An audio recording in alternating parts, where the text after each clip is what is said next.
winning streak to win their first title in state history. Welcome back to Ford Championship Live, and my distinct pleasure to introduce to you the great Jeff Riordan of the Crosby Cougars for joining us here. And Coach, thanks so much for joining us. Now, you would have been, if you would have been able to have advanced in the tournament, you would have been in that game. What did you think about College Station taking down Alita?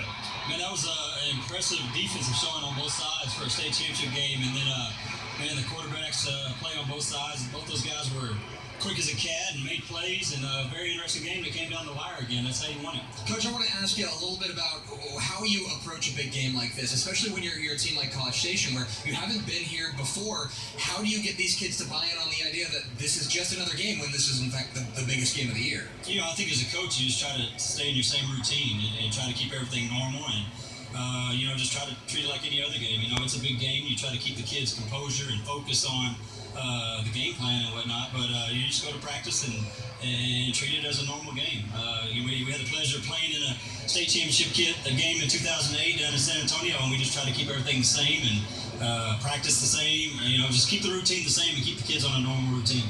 Your record has been remarkable the last 5 years, 52-10. You got playmakers all over the place. Craig Squirrel Williams, one of my favorites, going all over the place. He's going to play his college ball at Baylor. But when you look at what you've been able to build there, how do you get your team to that next level?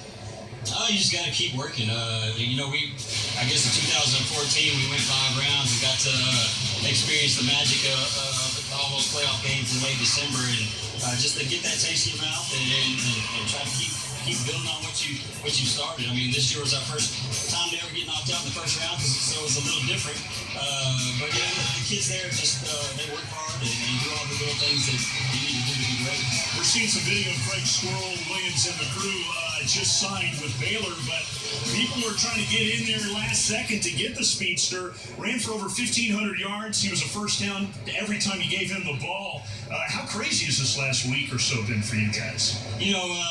We came back from Thanksgiving break. It was a circus around the field house. So we had coaches in there every day, every period.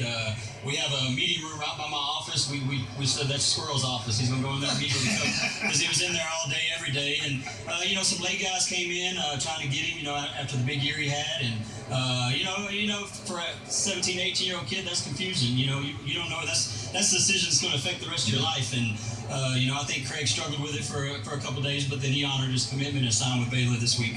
Jeff, what is your opinion of this early signing? This is the first year we've had an early signing period. As a high school coach, what would be your opinion of it? And then how would you think it would affect some of the schools who are still playing in the state championship? I think it's a big distraction. Personally, I don't like it. I think if they're going to do an early signing period, in my opinion, they should do it in August. So those kids can sign and then concentrate on their senior year of football. I think right now it's definitely a distraction for these guys playing right now. I mean, I'm sure if it was anything like it was around our field house with Squirrel, that would be a distraction trying to prepare for a state championship game. So that would be my opinion. So I want to ask you about Squirrel the player, because we've talked about Squirrel the recruit. You're the guy who gets to see him every day in practice. What is it about this kid, besides the fact that he might be the fastest kid on the planet, what about him makes him so special? Well, I think that's the thing right there. He's an alien. He's the fastest man on the planet for sure. But Craig's just a great kid, very humble kid that we had signing day for him on Thursday, trying to make it a big deal. And his first thing to me was, Coach, can I just sign the papers and get out of here? Because he didn't want to deal with the media or the pictures, or he's always been a kid that has been team first. He's one of the hardest workers in the program. He was a pleasure to coach and fun to come to practice every day and work with him for sure. I know you love coming up here and checking out the state championship games. Last night's game, the Highland Park game. Wow. That was sensational. You look at that 52-49 and how they were able to win that, and just the atmosphere and the towns from all over the state coming out here. What did you think of that spectacle last night, and was it the greatest state championship game you've ever seen? Well, I'm going to give it a second because we played in the state championship against Dayton 69-49. So that's probably, just watching the game was amazing. I'm going to be honest with everybody. When Mambo was up 10 and got the ball back, we were heading to the car because we were hungry. I thought it was over.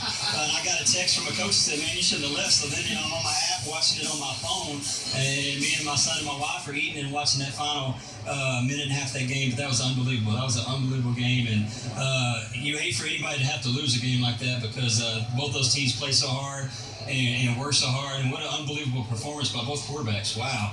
Yeah. So, all right, so let's look forward to 2018. I mean, obviously it's a realignment year. Things could get shuffled around. Give me a little bit of preview. I'm going to ask for your questionnaire for Dave Kimball's Text Football before you leave, but give me a little preview of what we're going to see from the Crosby Cougars next year. I think we'll be a different team. Losing Cedric Patterson, who had 19 touchdowns as a receiver, and losing Squirrel Williams with 4 touchdowns. We're definitely going to be a different team.